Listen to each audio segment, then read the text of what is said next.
You know, I often sit and wonder if there's like a mortar appreciation fan club out there. Because if you ever notice, like in the battle log forums, a lot of the signatures of people are like M16A3 appreciation fan club, and the person will have like 35 to like 50,000 kills with the M16. Which I want to point out, if you've got 35,000 kills with the weapon, that's probably almost as much as I have total kills. In fact, I think that's actually more. So I don't know how people use the same weapons so much, but the mortar is definitely something that you don't really see people use too often, and when they do, they don't get many kills with it, because let's face it, this thing is not as good as it used to be. You know, the dice strategy when going in to tune a weapon is make it absolutely useless, and that's basically what they did with the mortar. The mortar used to be a lot more effective before the first patch. In fact, it was pretty fun to use, but I was one of the people who got really frustrated by mortars when the game first came out. But I got used to it. I learned that, hey, you know, that's part of the thing. They're hard to hit people while they're moving, so, you know, mortars have a counter, and it's pretty simple. Other mortarers. So if you see someone mortaring, they may kill you once, but tell someone on your squad, hey, whip out some mortars if they're running support, and mortar back. I mean, it's just as simple, because it's a direct impact.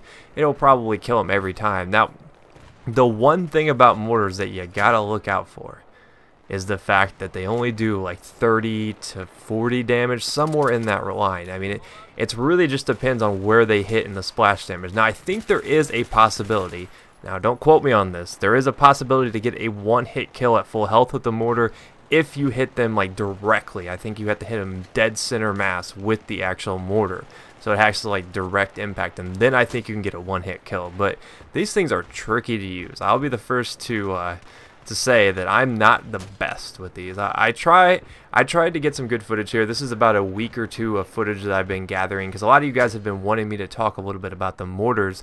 And you know, I got some good clips here, and this kind of shows some servers that this can work in. If you play a lot of TDM, oftentimes people get on that roof, and if the server allows it, because don't break server rules, a lot of servers, especially TDM, don't allow mortars.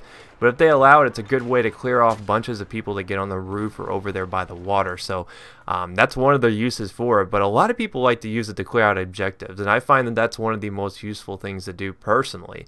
I like to use smoke though. That's one of my favorite things about the mortar. Isn't necessarily the lethal part of the mortar, but the smoke part. Now, I'm obviously not going to show you me sitting here shooting smoke grenades, but what it can do is really help you cover up an objective that's tough to get.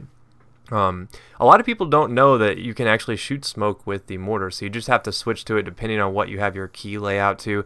I think it's the same as switching to your secondary. So if you have your secondary on 2, I think you have to push 2, and so on and so forth. So smoke can be very useful, but I find that, you know, the actual lethal portion of the mortar can be really, really tricky.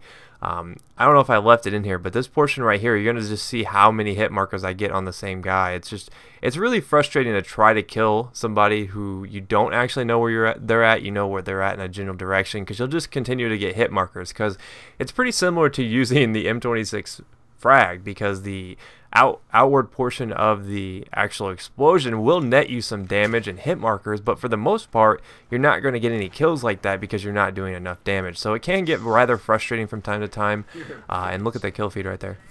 If you missed it, go back and look. He got his just desserts. But needless to say, it is a very frustrating piece of equipment to use, but if used right, it can be effective at holding people back. I find it's actually pretty effective against tanks. It's pretty good at keeping tanks pushed back off objectives, because it's not going to be the easiest I was laughing at myself right there.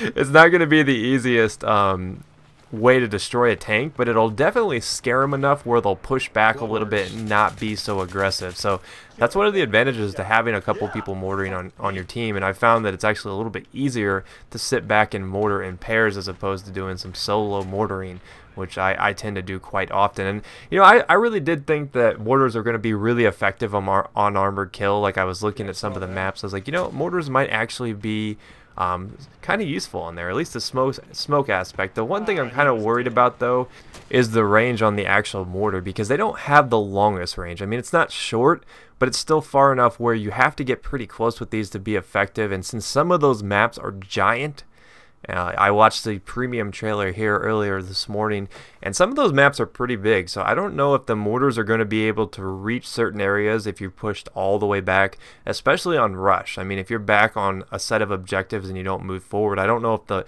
the mortars will actually be able to reach that far. So this might be more effective on conquest and armor kill. I don't know, but since it's going to be a lot of like vehicles and stuff like that, this thing's going to be really good at taking out ATVs if you can time it properly. I know ATVs are going to be really quick, but if you can time this properly, one shot of this with an ATV will definitely probably kill the person. Definitely probably. Because you can take out a boat, as you saw me do at the beginning of this wait clip. You can take out a boat in one mortar. Because it'll disable it because it is a not armored vehicle. But hopefully you guys enjoyed this short little look at mortars. They are useful, but they do take practice and time to kind of figure out how to use, and they can be frustrating. But I'll see you guys next time. Peace.